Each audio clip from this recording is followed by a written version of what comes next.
పెట్టడం అనేది చూస్తే పోలీసుల యొక్క అచేతనమైన స్థితి, చేతగానితనం తేట తెల్లం అవుతుంది. ఈరోజు ఎవరైతే ముద్దాయి ఉన్నాడో ఒక అఫెన్స్ నేరం చేసిన వ్యక్తి ఉన్నాడో ఆ వ్యక్తులకేమో రాస మర్యాదలతో పంపించి ఎవరైతే ఎఫెక్టెడ్ మేము ఉన్నామో మా మీద కేసు పెట్టి మమ్మల్ని రిమాండ్లో పెట్టే పరిస్థితి ఈరోజు ఇంతకన్నా దురదృష్టకరమైన సంఘటన నాకు తెలిసి ఈ రాష్ట్ర చరిత్రలో లేదని అయితే నేను అనుకుంటున్నా. నేను ఇబ్బంది పడ్డాను.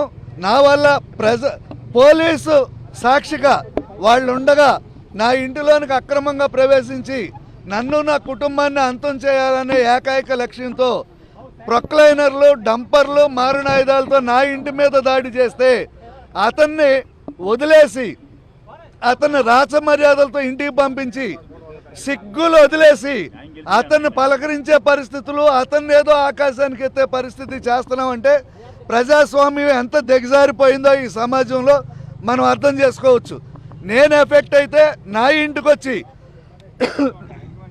నా ఇల్లు పడగొట్టాలని చెప్పి వచ్చిన చింతమనేని పోలీసుల సమక్షంలో జరిగితే నా మీద కేసు కట్టారు. ఇంతకన్నా దుర్మార్గం లేదు. చింతమనేనికి మీ ద్వారా నేను ఒక హెచ్చరిక పాస్ చేస్తున్నా. నేను లోగడే చెప్పా, నా వెంట్రుకు కూడా పీకలేవని. నా ఇంటికి వచ్చి నా ఇంటి మీద పడినా కూడా నా వెంట్రుకు నిజంగా పీకలేకపోయావు. నువ్వు డంపర్లతో వచ్చిన ఒక్క ఇటుక మొక్క పట్టుకెళ్ళలేకపోయావు. ఈ రోజు నుండి చెప్తున్నా చింతమనేని, ఖబర్దార్.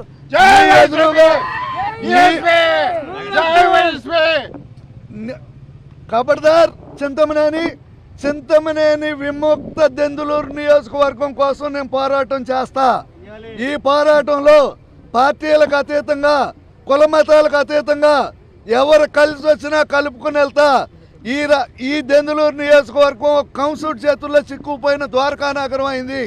ఈ కంస సంహారం రాజకీయ సమాధి కట్టే కార్యక్రమం మీద నేనున్నా. నా ప్రయత్నం కూడా అదే, నేను చేసే పని కూడా అదే.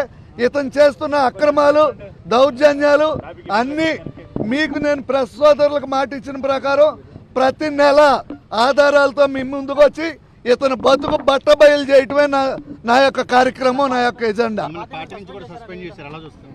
నన్ను పార్టీ నుండి సస్పెండ్ చేసినట్టుగా నేను ఈరోజు చూసా.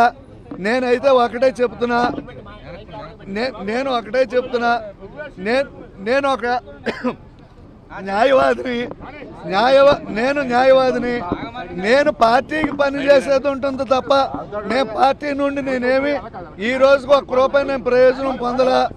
19-24 మధ్యకాలంలో 1680 కేసుల్లో నేను బెయిల్స్ తీసుకున్నా తెలుగుదేశం పార్టీ తరఫున. అదే తెలుగుదేశం పార్టీకి నేను చేసినందు మూలన నా మీద కేసు కూడా రిజిస్టర్ అయింది. నేను ఆ కేసు వాయిదాలకు కూడా తిరుగుతున్నా. నేను పట్టాభి గారి కేసులకు కానీ, యువగాళం కేసుల్లో కానీ, చంద్రబాబు గారు అంగళ్ళ కేసులకు కూడా నేను ఒక్కడే అటెండ్ అయ్యా. ఆ రోజు జగన్మోహన్ రెడ్డి గారు, సజ్జల రామకృష్ణారెడ్డి గారి మీద కూడా ఏలూరులో కేసేసి, ప్రైవేట్ కేసేసి కేసు కట్టించిన ఒకే ఒక మగాడిని ఈ రాష్ట్రంలో నేను ఒక్కడే. నేను ఎందుకేసా? నాకు జగన్మోహన్ రెడ్డి గారి మీదో, సజ్జల రామకృష్ణారెడ్డి గారి మీదో నాకు వ్యక్తిగతమైన వైరం ఏమీ లేదు. ఆ పార్టీ పాలసీ మీద వేసా. ఆ రోజు మీ తరపున పనిచేసిన రోజునేమో మహావీర చక్ర బిరుదం ఇచ్చి లీగల్ సెల్ ఉపాధ్యక్షుడు అన్నారు. ఈరోజు ఇక్కడ జరుగుతున్న అక్రమాలని, దండాలని నేను క్వశ్చన్ చేస్తే ఈరోజు నువ్వు అసలు మా పార్టీకి పనికిరావు అన్నారు. దాని మీద మీరందరూ మీ ద్వారా నేను ఈ సమాజంలోని ప్రజలకు కూడా నేను విజ్ఞప్తి చేస్తున్నా. నేను చేసేది ఏంటంటే, నేను తెలుగుదేశం పార్టీ నుండి ఒక్క రూపాయి నేను తీసుకోవాలా. నేను చేసిన ప్రతి కేసుకి అయిన ఖర్చులు కూడా నా సొంత డబ్బులతో చేశా. నాకు ఒకే ఒకటి ఖర్చు పెట్టింది ఏంటంటే, నేను అంగళ్ళలో మదనపల్లికి వెళ్ళినప్పుడు ఒక్క ఫ్లైట్ టికెట్ ఒకటి పెట్టారు తప్ప పార్టీ నుండి నేను ఒక్క రూపాయి తీసుకోవాలా. నేను ఈ పార్టీ కోసం, ఆ పార్టీ కోసం కష్టపడ్డా, చేశా. ఈరోజు నా అవసరం లేదనే భావం ఉంటుంది పార్టీకి. నన్ను సస్పెండ్ చేసి ఉండొచ్చు. మాకేముంటుంది, లాయర్గా మాకు తగ్గితే ఒక క్లయింట్ తగ్గుతాడు, ఇంకొక క్లయింట్ వస్తాడు. మా వృత్తి మాకుంది, మేము వృత్తి చేస్తున్నాం.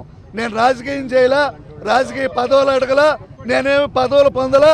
కనీసం ఒక రూపాయి నేను ఫీజు పొందకుండా నేను పార్టీకి సేవ చేశా, నిస్వార్థంగా చేశా. నిజాయితీగా చేశా. సరే, నా యొక్క నిజాయితీని గుర్తించి కనీసం సస్పెండ్ చేస్తామని చెప్పే టైంలో అన్న ఇదిగో ఇతని వల్ల పార్టీకి మేము ఈ విధంగా సేవ చేయించుకున్నాము అనే కృతజ్ఞత ఏదన్నా చెప్పుంటే నేను సంతోషించేవాడిని. ఆ కృతజ్ఞతా భావం కూడా లేకుండా నన్ను సస్పెండ్ చేసి మాకేముంటుందండి, ఓ మెంబర్షిప్ ఉంది, మెంబర్షిప్ రద్దు అవుతుంది. ఇంకా ఫ్రీ బర్డ్స్, నేను ఇంకా విచ్చలవిడిగా ఈ దెందులూరు ఎమ్మెల్యే దందా బయట పెట్టి ఈడి యొక్క అక్రమార్జన లోగుట్టులన్నీ బయటికి తీసుకొచ్చి ఈ దెందులూరు నియోజకవర్గానికి పట్టిన పేడ విరగడ చేస్తా. జనసేన వాళ్ళు ఉన్నారు నా దగ్గర, బీజేపీ వాళ్ళు ఉన్నారు, కాంగ్రెస్ వాళ్ళు ఉన్నారు. నేను యాజ్ ఏ లాయర్ ఉన్నా. నేను పార్టీ ఎఫిలియేటెడ్ నేను కాదు. తెలుగుదేశం పార్టీ మీద అభిమానంతో నేను అవన్నీ చేశా. అది కాకుండా ఒక మెంబర్షిప్ ఉన్నంత మాత్రం చేత నువ్వు వైఎస్ఆర్ ఓడితో మాట్లాడకూడదు, జనసేన ఓడితో మాట్లాడకూడదు అని సమాజాన్ని ఆ విధంగా విభజన చేయటం కూడా ఎంతవరకు న్యాయం అనేది నేను ప్రశ్నిస్తున్నా. రెండు, అదే వైఎస్ఆర్సీపీలో ఉన్న జిల్లా పరిషత్ చైర్మన్ గంటా పద్మశ్రీ గారిని నేను కాదా ఆ రోజు తీసుకెళ్లి తెలుగుదేశం పార్టీలో జాయిన్ చేసింది? ఆ రోజు వాళ్ళు వైఎస్ఆర్సీలో నుండి వచ్చిన వాళ్ళు కదా. ఆ రోజు లేని వైఎస్ఆర్సీ అనే మాట ఈ రోజు రావటం నేను చాలా దురదృష్టంగా నేను భావిస్తున్నా. అది సహేతుకమైన విమర్శ కూడా కాదనేది నా అభిప్రాయం.